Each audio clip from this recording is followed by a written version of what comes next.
భారతీయ cement కార్పొరేషన్కి ఆంధ్రప్రదేశ్ ప్రభుత్వం నోటీసులు జారీ చేశారు. 15 రోజుల్లో సమాధానం ఇవ్వాలని కూడా నోటీసులో క్లియర్గా ఉంది. సో ఇది ఇప్పుడు షాక్ అయినట్టుగా, అంటే జగన్కి ఒక షాక్ ఇచ్చింది తెలుగుదేశం కూటమి ప్రభుత్వం అని వార్తలు వస్తున్నాయి. ఇటు వైసీపీ వాళ్ళేమో ఇది వేధింపులలో భాగంగానే చేస్తున్నారు. ఈ ప్రభుత్వం వచ్చినప్పటి నుంచి కూడా వైసీపీ నాయకుల్ని అరెస్టులు చేయడం, అట్లాగే వైసీపీ నాయకుల ఆస్తుల కావచ్చు, వ్యాపారాలని కావచ్చు దెబ్బతీసే కార్యక్రమం చేస్తుంది అని విమర్శిస్తున్నారు. అసలు ఏం జరిగిందని చూసి తర్వాత విమర్శల గురించి మాట్లాడదాం. ఇది మామూలుగా భారతీ సిమెంట్స్ కార్పొరేషన్కి సంబంధించి ఆమె Bharathi Reddy Jagan wife one of the డైరెక్టర్స్గా ఉన్నారు. సో వీళ్ళు సున్నపరాయిని లీజుకి తీసుకొని సిమెంట్కి ఉపయోగిస్తారు, సిమెంట్ ప్రొడక్షన్కి. అలాగా వీళ్ళకి మన వైఎస్ఆర్ కడప జిల్లా కమలాపురంలో 509.18 ఎకరాలులో సున్నపరాయి, అట్లాగే ఎర్రగుంట్ల, అక్కడే ఎర్రగుంట్లలో 235.56 ఎకరాల్లో సున్నపరాయి, ఈ రెండు వాటిని లీజుకి ఇచ్చారు. ఇప్పుడు ఫిబ్రవరి 2024లో. అంతకుముందు 2008లో వైఎస్ఆర్ ఉన్నప్పుడే అక్కడ రఘురామ్ సిమెంట్స్కి లీజుకి ఇచ్చారు. ఆ లీజు రఘురామ్ సిమెంట్స్ నుంచి భారతీ సిమెంట్స్కి వెళ్ళింది. ఆ లీజు వెళ్ళినట్టు కూడా గవర్నమెంట్కి తెలియచేయలేదనేది కూడా విమర్శ ఉంది.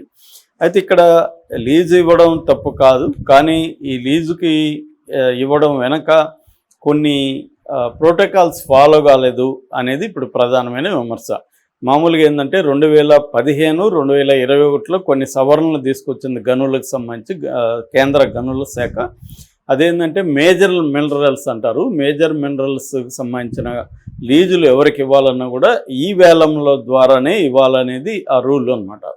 అది దీనికి కూడా వర్తిస్తుంది. కానీ జగన్ ప్రభుత్వం ఈ వేలంలో గనుల్ని ఈ వేలం వేసి ఎవరు ఎక్కువ పడితే వాళ్ళకి ఇవ్వాలి, కానీ అది చేయకుండా ఓన్లీ దరఖాస్తు పెట్టుకుంటే, అంటే ఒక అప్లికేషన్ పెట్టుకుంటే ఇచ్చేశారు అనేది ప్రధానమైన విమర్శ. అట్లాగే దీనికి పర్యావరణ శాఖ అనుమతులు ఇవన్నీ కూడా లేవు, లేకుండానే వీళ్ళు ఇచ్చేశారు. కాబట్టి ఇది ఖచ్చితంగా రూల్స్ని బ్రేక్ చేసినట్టే అని చెప్పి ఎవరో ఇండియన్ బ్యూరో ఆఫ్ మైన్స్ అని ఉంటుంది, ఇండియన్ బ్యూరో ఆఫ్ మైన్స్కి కంప్లైంట్ ఇచ్చారు. ఇండియన్ బ్యూరో ఆఫ్ మైన్స్ ఈ డాక్యుమెంట్లన్నీ పరిశీలించి ఖచ్చితంగా ఇది రూల్స్ను ఉల్లంఘించి ఇలా లీజుకి ఇచ్చారు అని చెప్పి కేంద్ర గనుల శాఖకి కంప్లైంట్ చేసింది.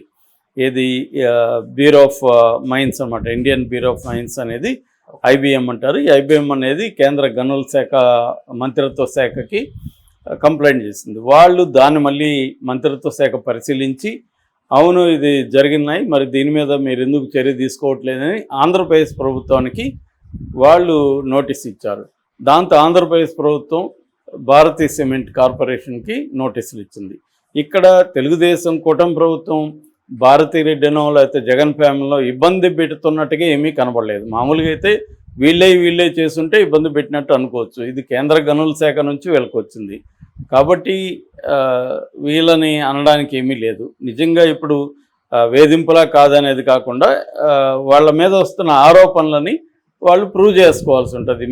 మేము ప్రాపర్గానే చేసాము, రూల్స్ ప్రకారం రూల్స్ బుక్ని మేము ఫాలో అయ్యాము అనేది వాళ్ళు ప్రూవ్ చేసుకోవాల్సి ఉంటుంది సిమెంట్స్ వాళ్ళు. ఇది జగన్ ప్రభుత్వం మేలు చేయడానికి ఇచ్చిందనేది వీళ్ళ ఆరోపణ. ఇది మామూలే, ప్రతి ప్రభుత్వం వచ్చినప్పుడు అంతకుముందు ఉన్న ప్రభుత్వానికి సంబంధించిన బంధువులు లేకపోతే ఆ ప్రభుత్వంలో ఉన్న ప్రముఖుల వ్యాపారాలని దెబ్బతీయడం కోసం ఏమేమి లొసుగులు ఉన్నాయనేది వెతకడం అనేది మామూలుగా ఏంటంటే ప్రత్యర్థుల్ని దెబ్బతీయడానికి ప్రధానంగా 2-3 మార్గాలను ఎంచుకుంటారు. ఒకటి